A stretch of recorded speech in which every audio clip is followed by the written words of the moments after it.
शराब तस्करी का आरोप उस पर, हत्या का आरोप उस पर, अवैध कब्जे का आरोप उस पर, गैंगस्टर का आरोप उस पर, मैं उसे वोट क्यों दूं? नहीं, उन्होंने आपसे कोई जवाब पूछा, आपने सवाल को घुमा दिया है। जवाब दीजिए। मतदाता है। एक मिनट गोविंद जी, वो मतदाता है, वो आपसे पूछ रहे हैं, उन्हें वोट देना है।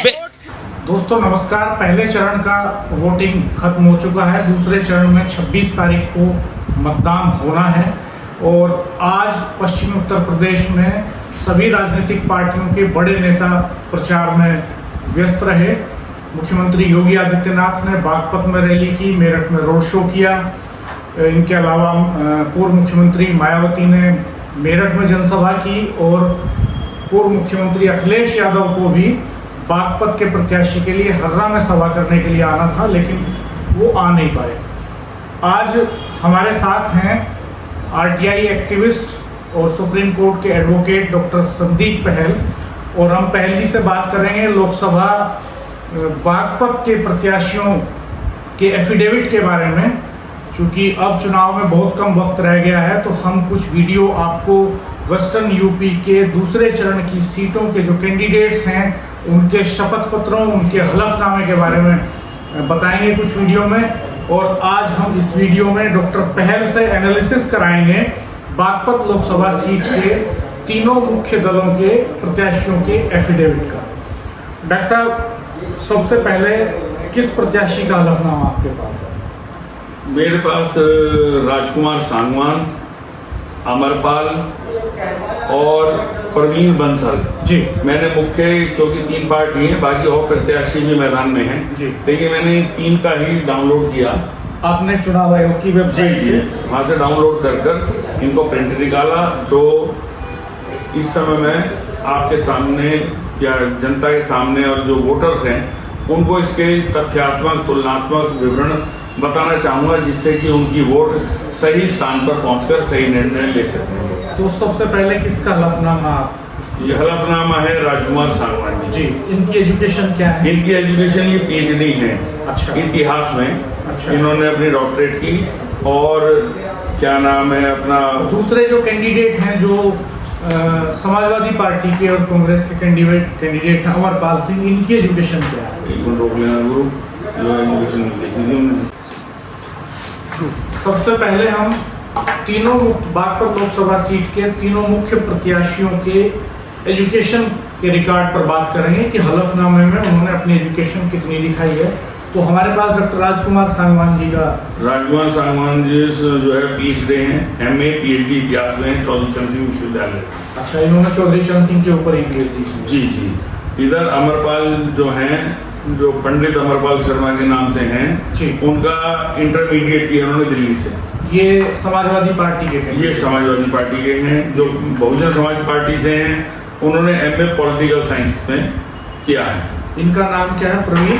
इनका नाम प्रवीण बंसल। प्रवीण बंसल। हाँ जी जी। ये अमरपाल जी और ये राजकुमार जी। इन तीनों का जो एजुकेशन क्वालिफिकेशन में हम देखें तो सबसे ज्यादा पढ़े लिखे व्यक्ति हैं राजकुमार सांगवान। अब अगर हम बात करें इनके क्रिमिनल रिकॉर्ड की, तो वो क्या कहता है? इनका हलफनामा क्या कहता है? जो क्रिमिनल रिकॉर्ड के अंदर जो राजकुमार सांगवान जी का है, उनके बाद 3 मुकदमे इस समय चल रहे हैं।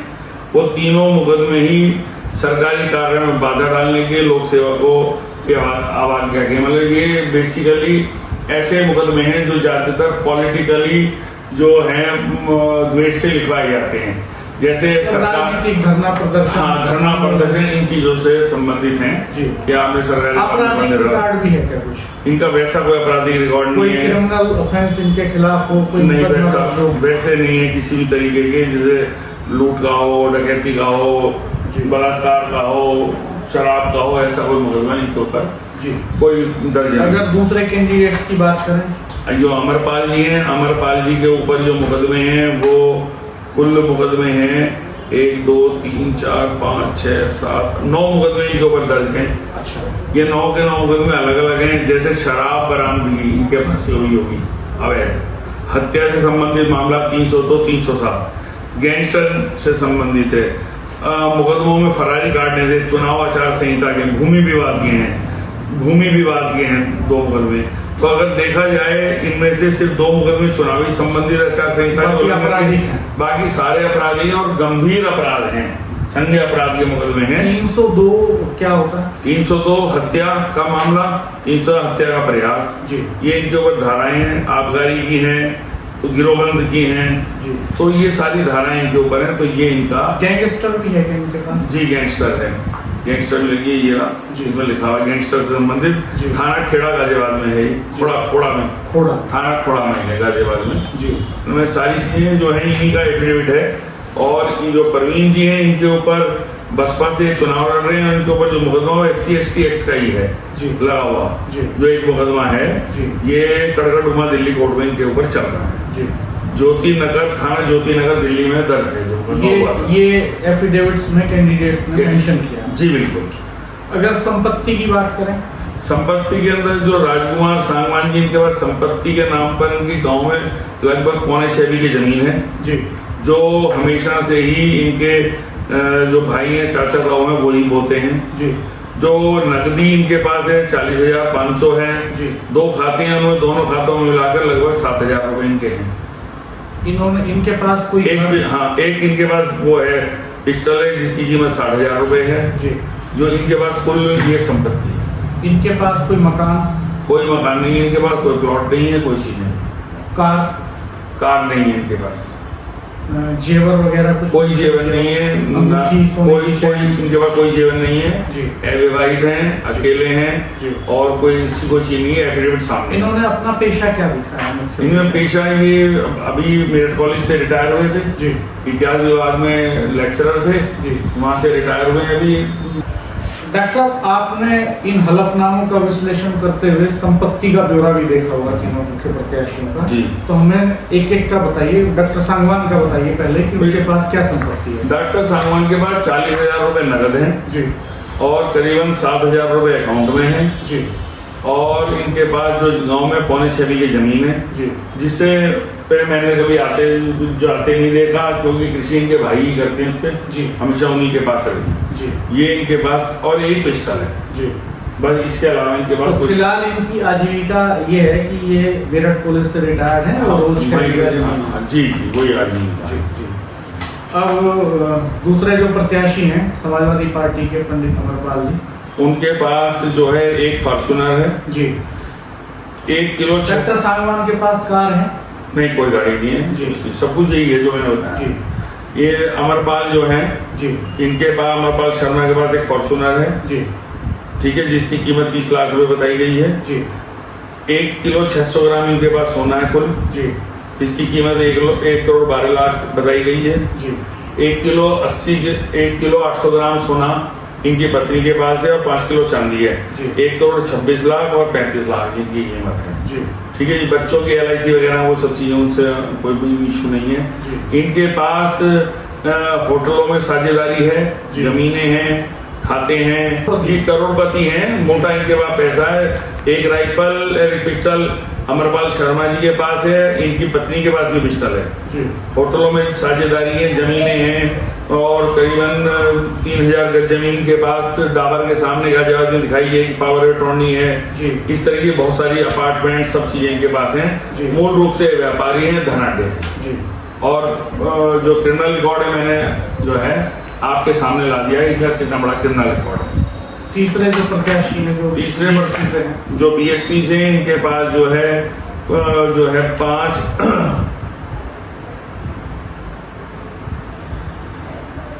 5 करोड़ 92 लाख की कुल संपत्ति इन्होंने दिखाई है। 1 करोड़ के करीब की अपनी पत्नी की संपत्ति दिखाई है। जी। इनके पास भी फ्लैट हैं। जी। रेजिडेंशियल एरिया के अंदर इनके पास अपना ठीक ठाक सारी चीजें हैं इनके पास। कॉमर्शियल लैंड भी इनके पास है जो है। और कार कौन सी रखते हैं? कार इनके पास कार नहीं रखते हैं। आजीविका का जरिया क्या लिखा है उन्होंने? आजीविका का जरिया व्यापारी है इनका। 9 नंबर पर होगा।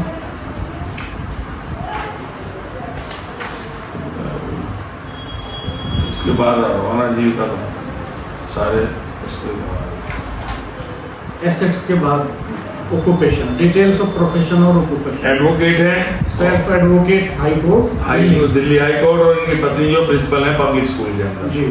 ये इनका वो है आजीविका का। रेंटल इनकम भी है इनके पास। रेंटल इनकम है, दिखाइए मंथली कितनी रेंटल इनकम दिखाइए, पर एनम एनुअल दिखाइए उन्होंने 31,38,985 रुपए। और इनकी पत्नी की सैलरी है 6,49,440 पर एनम। हाँ, इनकी पत्नी की रेंटल इनकम है 7,32,000 जी, यानी पर एनम यानी लगभग जो है 38 लाख रुपए वार्षिक इनकी आय है किराए की संपत्ति। 38.5 लाख और सैलरी इनकी पत्नी की सैलरी अलग है और ये प्रैक्टिस करते हैं।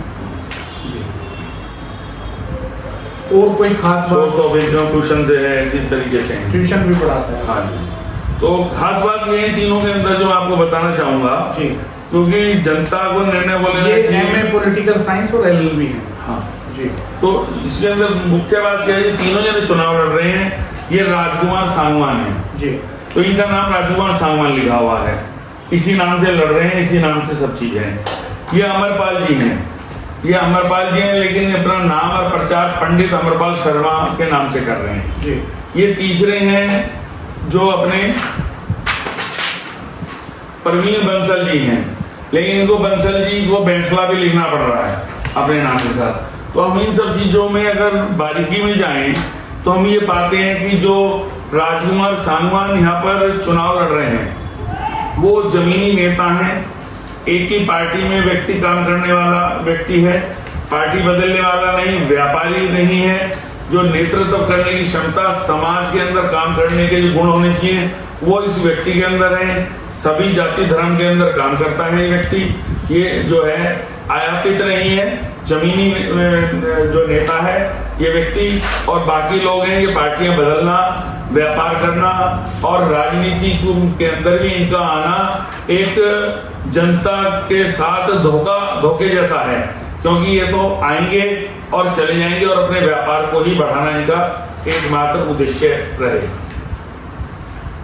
कुछ खास बातें मैं और आपको यहाँ बता देता हूँ उनके एफिडेविट में जो उन्होंने मेंशन की हैं। डॉक्टर राजकुमार सांगवान के सोशल मीडिया पर जो अकाउंट हैं उसमें एक फेसबुक आईडी है राजकुमार सांगवान के नाम से, और दूसरी फेसबुक आईडी है इनकी डॉक्टर राजकुमार सांगवान @Dr. Sangwan RLD, और ईमेल आईडी है rajkumarsanganrld@gmail.com। इन्होंने अमरपाल शर्मा जी ने जो मेंशन किया है उसमें इनकी एक फेसबुक आईडी है www.facebook.com अमरपाल शर्मा GZB।